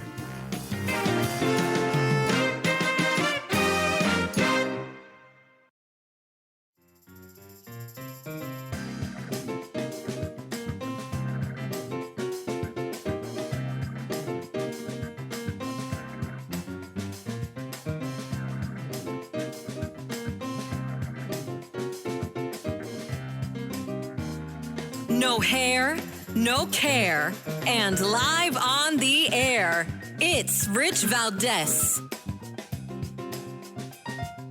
This is an incident at sea involving a hijacked ship. Pirates and ballistic missiles launched toward a U.S. Navy warship. It began when a commercial cargo ship in the Gulf of Aden made a distress call saying they were under attack from armed men in a small boat. U.S. Central Command says the USS Mason, a Navy destroyer, gave chase as the 5 attackers tried to flee the cargo ship in a small boat, finally surrendering. Then hours after that initial attack, 2 ballistic missiles were fired in the direction of the USS Mason from Yemen, where Iranian-backed Houthis operate. The missiles fell far short of the Mason, about 10 miles away, but U.S. ships in the region have been in the line of fire since the war in Gaza began, although this morning it is still unclear whether this attack on the commercial vessel, which is owned by a company led by an Israeli-born shipping magnate, is part of these larger threats. Report from ABC News on this U.S. Navy responding to distress calls after an Israeli-owned tanker was seized by pirates off the coast of Yemen. Now, you just heard the report from Martha Raddatz from ABC News. Now, the suspected piracy attack, it's coming while other maritime attacks in recent days are linked to this particular war between Israel and Hamas. And this Navy vessel, I think she said it was the USS Nascent, they responded to this distress call on Sunday, and then they got shot at. USS Mason. So my question here is, how is Joe Biden going to respond to a U.S. Navy ship being attacked with a missile? Now, we've seen this. There was the bombing of the USS Cole many years ago, 1993, and we saw President Clinton's response then, which I think it seems to be par for the course for Democrat administrations to respond, but typically kind of the way Biden responded, blow up an empty building, that type of thing. Hey, don't mess with us, all right? We're going to go tit for tat here. But are we really going tit for tat? Because I don't know that's going to stop anything. We've had numerous attacks. I think the last number I saw was 56 attacks on bases throughout the Middle East where U.S. troops are housed, and a bunch of them getting brain injuries. This is, in my opinion, part of the war. And it's on us. It's on the United States. And I'm not saying we need an all-out war, but I am saying take some action. And the person that is in all-out war, our ally, Israel, Netanyahu, we need to have their back, because clearly this is a problem that is spilling outside of the region. This is my my layman's understanding of this. That's how, my approach to this is one of common sense. If they're attacking us, we have to stop them from attacking us. And clearly they don't respect the United States enough to not attack us. So here we are. And what are we going to do? What is Joe El Baboso Biden going to do? I don't know. I don't know the answer to that, but I would suspect not much. And I think this is ultimately going to cost him and the Democrats, because people don't want to be in this position where the United States of America isn't respected, and where we continue to have destabilization in various regions throughout the world because of, in my opinion, poor leadership coming from the current administration. So I want to get your thoughts on this. Let's see here. Let's go to Matt. He's calling from close to Morehead City, North Carolina, on WTKF. Go right ahead. Hello, Rich. How you doing tonight?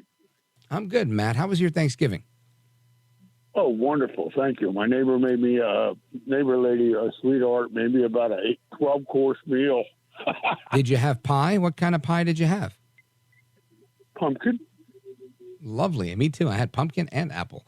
Who's cooler than me? And I had apple cobbler to go with it. Oh, now we're talking. Did you have the vanilla ice cream with it? Yes, two giant trays, Rich. Beautiful. Who's better than you? I think I owe her some money.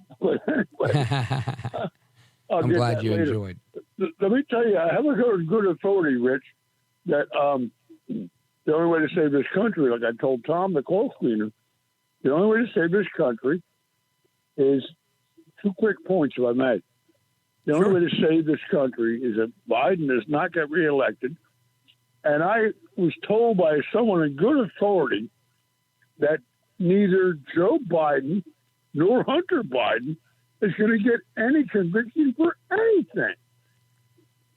Yeah, I would believe that. If Joe Biden or Hunter Biden for a second even saw the inside of a jail cell for anything other than a tour of that jail cell, I would be legitimately shocked. I could not imagine. It just doesn't work that way, right? We don't jail our politicians unless they're Trump. It's very rare, right? Rod Blagojevich. I mean, you get some local corruption deals, but when you have this massive situation like we have with the big guy and all of these investigations, I think at the very best, we may get an impeachment that may cause Biden to say, hey, you know what? I'm not going to run. I don't mean an impeachment and removal. I mean just an impeachment. He might turn around and double down and say, hey, if the other guy got impeached and he ran again, I can run again too. I could see him saying something like that. I think the Democrats will be on board with an impeachment and use that as leverage and say, hey, listen, Joe, brother, we love you, but that's it. Your time has come. We got to go in a different direction because this guy, Joe Biden, is ruining our chances. You, sir, are ruining our chances. And I think when they realize that they can do that, I think they'll cooperate, and we could likely have. I don't think we'll have a conviction, but I think there might be a push for an impeachment that beyond the current inquiry. So we'll see how that goes. But I agree with you. We need a change in direction. We have to. Anybody but Biden, I think, is a safe strategy. Of course, I'm rooting for Trump. I think Trump is the way to go. But I mean, all you got to do is just watch a little bit of the news, and you'll hear about the endless stories coming out of the Middle East, as well as all these other headlines that are there just to trash Trump. Looking at the Drudge Report, there's a focus here: 48 days to the first primary in Iowa. Then you've got evangelicals turning away from the Don. Court battle over January 6th is a liability. And just so many more. There's so many headlines here aimed at being detrimental to Trump. I don't see a single one.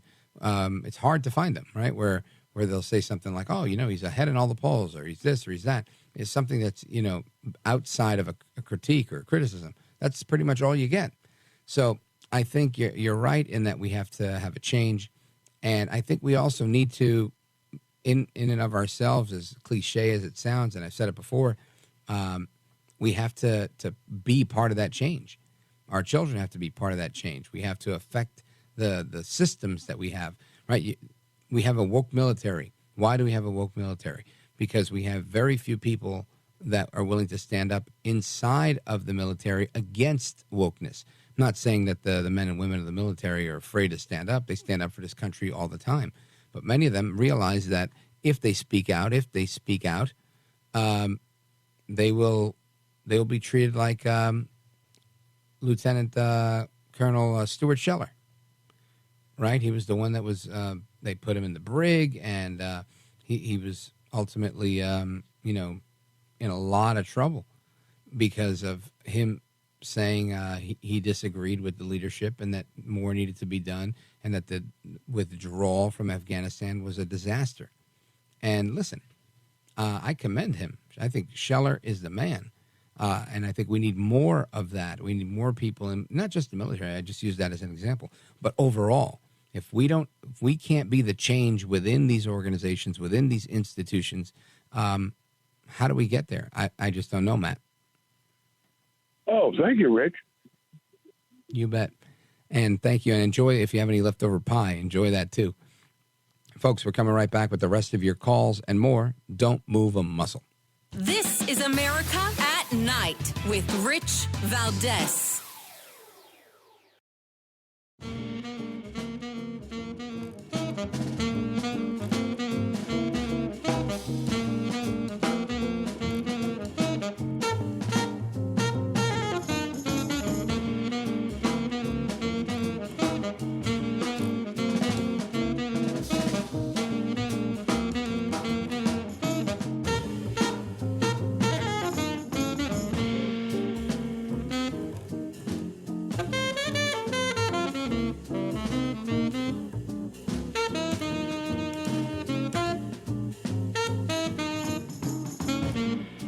America at Night with Rich Valdez. All right, America, we come back to your calls and welcoming everybody back from our little Thanksgiving break. I can tell you, I'm in slow motion today still. I feel like I have the tryptophan from the turkey is on overload still. I feel like I'm in slow motion. And I had turkey. I had a ham. What else did I have? I had a roast pork shoulder. Oh, pernil, we call it. Oh, it was so good. Rice and chickpeas, known as arroz con gandule. And it was just really, really so good that I'm still literally in slow motion after the leftovers. And I want to continue with our calls. I want to go to Kim in Shields, Michigan, streaming on KDKA. Kim, what type of pie did you have? Pumpkin with a lot of whipped cream. Sounds delicious. And what's on your mind on what's happening in the world tonight? Okay, I called in about something important that happened in Michigan. Can I say just one thing about Maggie's call, please? Sure. Okay. She was right on the money about everything. And when you had Dr. Robert Malone on a few months ago, when he concluded his interview with you, he said the one you should, I believe he said his name was Dr. Ryan Cole. He said you really should talk to him and he can tell you about the turbo cancers and the microclots that people are getting in their brains and their eyes and the tiny vessels. And he can tell you they recently found fragments of SV40. It's a monkey virus, and that's been found.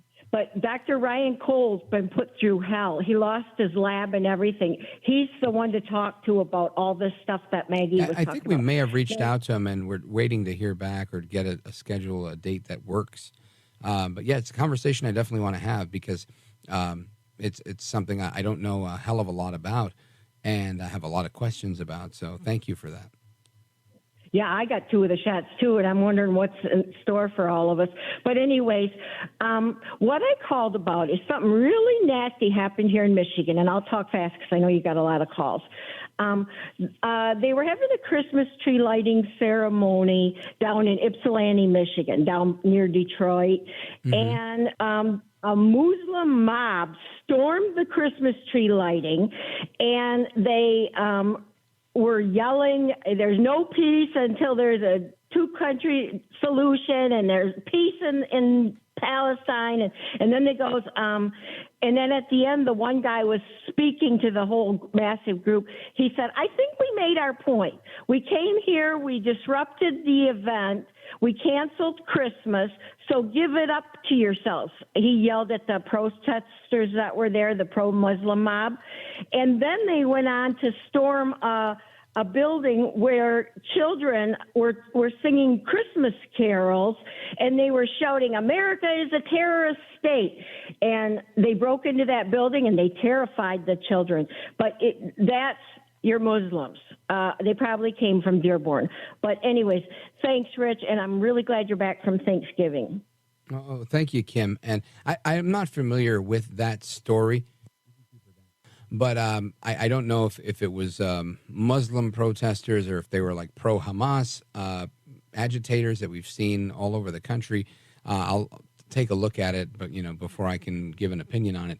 But I think it's important for us to always get that right. And I think every now and again you'll see stories of radicals that want to blow up abortion clinics because they're pro-life and they're willing to use bombs and whatnot.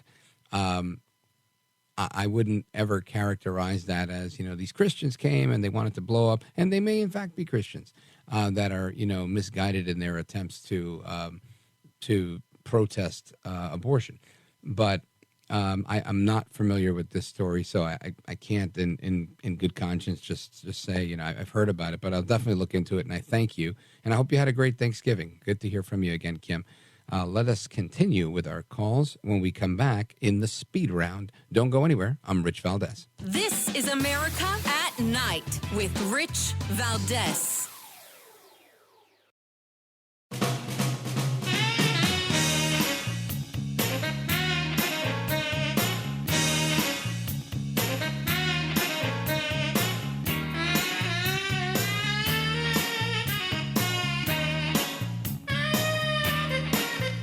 I've known you several years now. I want the audience to know what a wonderful, decent person you are. Very, very thoughtful. America at Night with Rich Valdez. All right, America, welcome back. We continue with your calls. I want to go to Jane, Saratoga, New York, WGDJ. Jane, go right ahead. Hey, how are you? Okay, first of all, Yeah, Joe Biden is a child-sniffing, perverted traitor. Okay, and that sort of sums him up. As far as the vaccines go, I have two very good friends in Austin, Texas, who just died from the new vaccine. Both of them in their 30s. They developed very severe blood clots around their hearts, and both of them had massive heart attacks and died. Now, these people are in their 30s. I have never taken a vaccine, and I never will. And I lost a friend in North Carolina, an older gentleman, but from the vaccine, he developed pancreatitis and never came home from the hospital.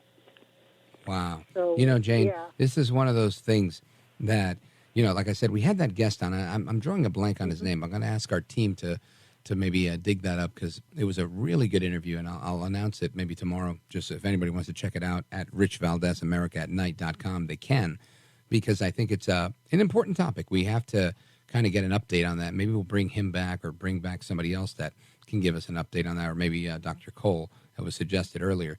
I'm sorry about your friends that passed away, and I hope you had a good Thanksgiving. What kind of pie did you have, Jane? I always have pumpkin. Yeah, pumpkin is pie. And apple. Yeah, I like apple too. But yeah. Yeah, I love apple pie too. I'm not a huge pie guy, like anytime except for Thanksgiving. But Thanksgiving makes me a pie guy, and I always enjoy a good tiny slice, because I can't overdo it. I'm probably up like 5 or 6 pounds just from the last few days of eating. Jane, thank you for your call. I want to go to our resident historian on the program, Bill, who is calling us tonight from Jefferson City, Missouri on KTTR. Bill, go right ahead. Yes, Rich, lovely night, moon full tonight, and I'd like to quickly remember Rosalind Carter and a DVD I saw recently of her rock and roll president and how she supported him during his election in 1976, where he got the help of the Altman Brothers Band, John and Johnny Cash, and the late Timothy Buffett, and Paul Simon. Anyway, she was a great help to him in the White House and during the Camp David Accords when she was singing with Irene Goodnight with Willie Nelson, and while her husband was working at Camp David with Begin and Anwar Shanat.